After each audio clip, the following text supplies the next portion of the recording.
Today, we're going to take a little trip down a country road with the amazing poet Robert Frost.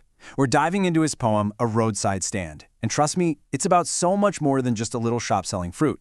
It's really about this huge invisible wall between the fast-paced city and the quiet, often forgotten countryside. So here's our plan. First, we'll look at the stand itself. Then, we'll talk about why they're hoping for what the poem calls city money. After that, we'll see what Frost thinks about some not-so-helpful helpers, or greedy good-doers. And finally, we'll get into the poet's own feelings about all of this. But first, let's talk about the man himself, Robert Frost. You might know him for poems about nature, but he was incredible at writing about real people and their real struggles. He didn't sugarcoat things. He showed life exactly how it was, the good and the sad, but always with a lot of heart. And the poem starts with this line that just grabs you. The stand doesn't just sit there. It pathetically pled. It's like the little building itself is begging for anyone to notice. That one word, pathetically, tells us right away that this is a story about a sad and almost hopeless situation. Okay, so let's start with our first part, the stand. Frost uses this simple little shack to show us a really big idea, the huge gap between life in the country and life in the city.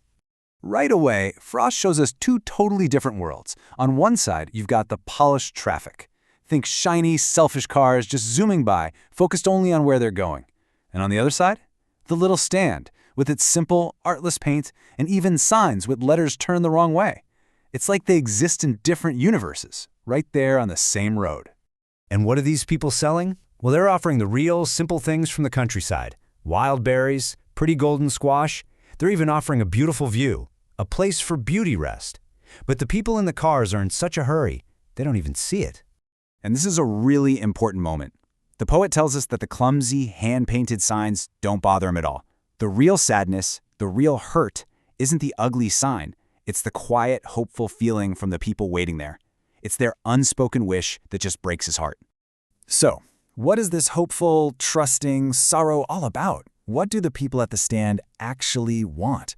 Well, it's not as simple as asking for a handout. It's something much, much bigger than that. Frost makes this super clear. He says it would be totally unfair to think they're just asking for a dole of bread, which is like asking for charity. Nope, this is about something else entirely. It's about having a chance. What they really want is a little piece of the action.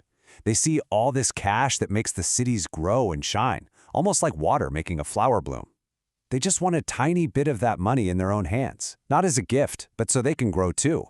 You know, they're dreaming of that good life they see in the movies, but it feels like that promise is always being kept away from them, like the people in charge are making sure they can never quite reach it.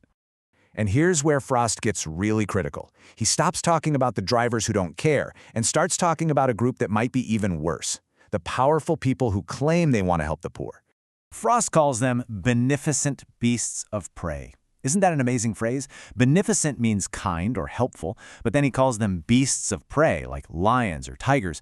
So they're like kind monsters. They pretend to be helping, but really, they're just preying on the poor for their own benefit. See, their so-called help is actually a trap. These people swarm in, promising all these good things, but it's all designed to soothe them out of their wits, which basically means to make them stop thinking for themselves, to make them quiet and easy to control. Now, for the last part of our journey, the poem gets really personal.